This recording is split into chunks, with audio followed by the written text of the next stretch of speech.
ময়নার জিনিসপত্রগুলো গুছাতে গিয়ে ময়নার বাবা পেল তার ব্যাগের মধ্যে একটা ডায়েরি এবং এই যে ভাইরাল এই ছবিটা যে দেখতে পাচ্ছেন, এই ছবিটার মধ্যে যে ময়না যে ব্যাগটি হাতে করে নিয়ে আছে, এই পিঙ্ক কালারের এই ব্যাগ, এই পিঙ্ক কালারের ব্যাগটিও ময়নার বাবা খুঁজে পেলেন এবং ব্যাগের মধ্যে কি পেলেন সেটা আপনাদেরকে জানাচ্ছি।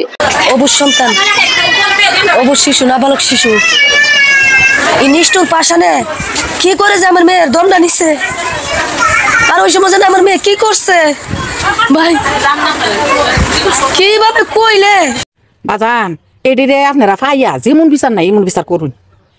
পরিবার দেখতে কত ইয়া লাগছে, আমি রাত্রে এটা দেখে আমি বিদাইছি, বুঝছেন না, জানে কেমন মার সন্তান এই ঘটনাটা করছে, আপনারা নিজ বিচার করবেন। আসসালামু আলাইকুম সম্মানিত দর্শক মণ্ডলী, দেশ ও প্রবাস থেকে, কাছে ও দূরে, দেশের দূর দূরান্ত থেকে যারাই ঠিক এই মুহূর্তে আমার এই ভিডিওটি দেখছেন, সকলকে জানাই আন্তরিক শুভেচ্ছা ও অভিনন্দন। সম্মানিত দর্শক মণ্ডলী, ব্রাহ্মণবাড়িয়ায় যে অনাকাঙ্ক্ষিত একটি ঘটনা ঘটে গিয়েছে, যেখানে মাদ্রাসা শিক্ষার্থী, পঞ্চম শ্রেণীর মাদ্রাসা শিক্ষার্থী মাইমুনা আক্তার ময়নাকে কে বা কারা মেরে মসজিদের দোতলা রেখে দিয়েছে, এই বিষয়টি নিয়ে এখনো পর্যন্ত কোনো খোঁজ পাওয়া যাচ্ছে না, কে বা কারা এই কাজটি করেছে। ইতিমধ্যে সারা ব্রাহ্মণবাড়িয়া সহ দেশের প্রত্যেকটি মানুষ, এমনকি সারা দেশের মানুষ এই বিষয়ে কিন্তু আজ বেদনা প্রকাশ করছে, এমনকি দুঃখ প্রকাশ করছে।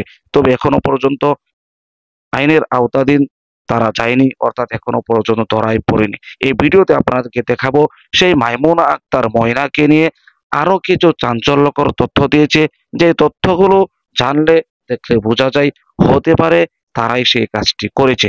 বিস্তারিত তথ্যগুলো থাকবে এই ভিডিওতে।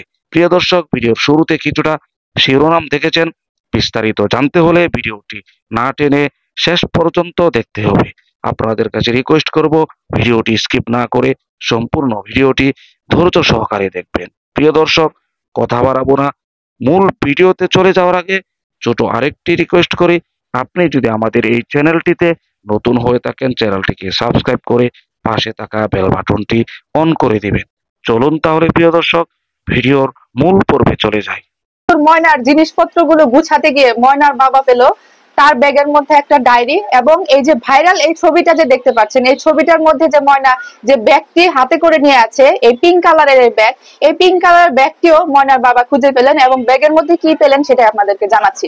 প্রথমে যখন ময়নার বাবা ব্যাগটি খুললেন, ব্যাগের মধ্যে পেলেন যে দুইটা তসবি। ময়না নাকি সবসময় তসবি পাঠ করতো। আর সব থেকে অবাক করা বিষয় যেটা দেখে ময়নার বাবা অঝরে কেঁদে চলেছেন, সেটা হচ্ছে যে ময়নার লেখা ডায়েরি।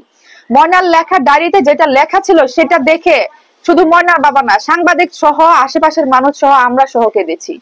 ময়না খুবই মেধাবী ছাত্রী ছিল, সে ডায়েরিতে সুন্দর করে কবিতাগুলো বানিয়ে বানিয়ে লিখতো, সে নিজে কবিতা লিখতে পারতো। সে অঙ্কগুলো করেছে, তার অঙ্ক টিচার খাতা দেখে যখন অঙ্কের মধ্যে টিক মার্ক দিয়েছে, সে টিক মার্কের খুশিতে সেখানে ময়না ছোট করে লিখেছে বাবা।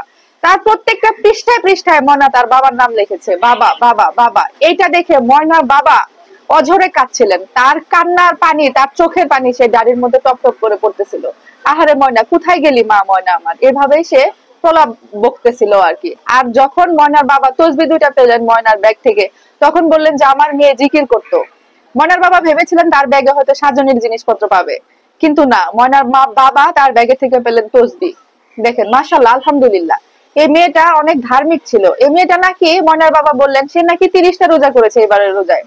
আলহামদুলিল্লাহ, এই ছোট্ট শিশু ময়নাকে আল্লাহ তাআলা জান্নাত দান করুক, বেহেশতের ফুল বানিয়ে নিক। আর এই ময়নার সাথে যারা এই ধরনের কাজ করেছে তাদের যেন উপযুক্ত একটা শাস্তি হয়, আমরা সেটাই দেখতে চাই। অবশ্য যেই করুক না কেন, আপন জনেরাই করেছে। কারণ হচ্ছে যে এই ধরনের কাজগুলো কিন্তু আপন জনেরা ছাড়া কেউ করার সাহস পায় না। বিগত দিনের রেকর্ড গুলাতে দেখবেন যে আপন জনেরাই এই ধরনের কাজগুলো করে, বাইরের মানুষ এগুলা করার সাহস পায় না। তবে বেশিরভাগ মানুষ ধারণা করছে, আবার কেউ কেউ নাকি বলেছে ময়নার মাই সম্পূর্ণরূপে এর সাথে জড়িত। যদি ময়নার মা এবং চাচা জড়িত হয়ে থাকে তাহলে আমরা তো সেটা দেখতে চাই এবং তাড়াতাড়ি এর প্রমাণ স্বরূপ আমরা জনগণের সামনে যেন বিচার বিভাগ নিয়ে আসে। আর হচ্ছে যে ময়নার চাচারও একটা সাক্ষাৎকার দেখেছিলাম, ময়নার চাচার সাক্ষাৎকার দেখেও কিছুটা সন্দেহজনক মনে হয়েছিল। কারণ হচ্ছে যে সে খুব ঠাস ঠাস করে কথা বলতেছিল এবং মানে কোনো মায়া দয়া নাই, তার না, তার ভাস্তি যে চলে গেছে দুনিয়া থেকে সেই টোনে সে কথা বলছিল না। আর ময়নার মাকে তো আপনারা সবাই দেখেছেন, ময়নার মার কথা বলার ধরন, তারপরে হচ্ছে যে ময়নার মা মানে যেমন ভাবে কথা বলছিল, চোখে একটুও পানি নাই। তো এগুলো আসলে আপনারা দেখে অনেকে ধারণা করেছেন এবং এলাকার মানুষ অনেক অনেক ধারণা করেছে সেরকমই হতে পারে। তবে ময়নার বাবা হচ্ছে যে আগে একবার স্বীকার করলেন, এখন আবার অস্বীকার করলেন। এখন কেন অস্বীকার করলেন, ফ্যামিলির চাপে পড়ে কিনা নাকি কি জন্য, এটা আসলে ময়নার বাবাই জানেন। নাকি ময়নার যে আরো ভাই বোনরা রয়েছে তাদের কথা চিন্তা করে ময়নার মাকে হারাতে চাচ্ছেন না, সেজন্য হতে পারে। এখন সেটা আসলে পরবর্তীতে আমরা হয়তো দেখতে পারবো, জানতে পারবো, শুনতে পারবো। তবে ময়নার যে এই ডায়েরিটি লেখা, এটি দেখে সত্যি খুবই কষ্ট পেয়েছি যে কি পরিমাণ সে তার বাবাকে ভালোবাসতেন। সেই বাবা আজকে দেশে ফিরে দেখে যে তার মেয়ে আর নাই, তাহলে বাবারও ঠিক তেমনটাই কষ্ট হচ্ছে। তো দর্শক, আমরা হচ্ছে যে চাই যেন এই ঘটনাটির অতি দ্রুত একটি সমাধান হয়। এই যে দেখুন আসিয়া, তারপরে হচ্ছে যে ময়না, এদেরকে আসলে যারা এই ধরনের কাজগুলো করেছে, আরো এই যে দুনিয়ার মধ্যে আরো হচ্ছে এই ধরনের কাজগুলো, আমরা চাই যে এই ধরনের কাজগুলো আর কেউ না করুক, আর অতি তাড়াতাড়ি একটা হয়ে যাক, সেটাই আমরা চাই। তো শনিবারে বিকাল 3টা পর্যন্ত আমার বাসা ছিল। তারপর থেকে আমার মেয়েটার আমি দেখি না। তারপরে আমার মেয়েটারে প্রায় 1.5 ঘন্টার সময় ভিতরই, আধা ঘন্টার সময়ের ভিতরে আমি বুঝ লইছি। পরে আমার এক জালে কইছে যে মইনা এমেদা গেছে, মইনা দি এই কুদুরাকে এমেদা গেছে আর উড়ানেদা গেছে রাস্তার দিকে। তখন যাওয়ার পরে এই হুজে মানে আমি বিশ্রাইতেছি, সাথে কইতাছি মইনারে দেখছিনি, মইনার সাথে মেয়েরারে ভাইয়া কইতাছি দেখছিনি, বা হারার বাড়ি যাইয়া বিচারতাছি গেছিনি, মানে এরকম ওই বিচারতে কোনো কারণে আমি আর মইনার আর হুশ পাইছি না। বিচারতে মাগরিবের সময় হয়ে গেছে গা। তখন আমি মাইকিং করাইছি। তো আমি সংখ্যাটা কইতাছি আরো মানে আছে ইডি আমি করতে পারতাম না। সংখ্যাটা করলে মাইকিং করাইছি, জায়গা মাইকিং করাইছি, আমার মেয়েরে পাওয়া গেছে না। তারপরে রাত্রে জিটি করছি থানা, সরাইল থানা। তারপরে সকালবেলা মসজিদের ইমাম সাহেব ডাকতেছে।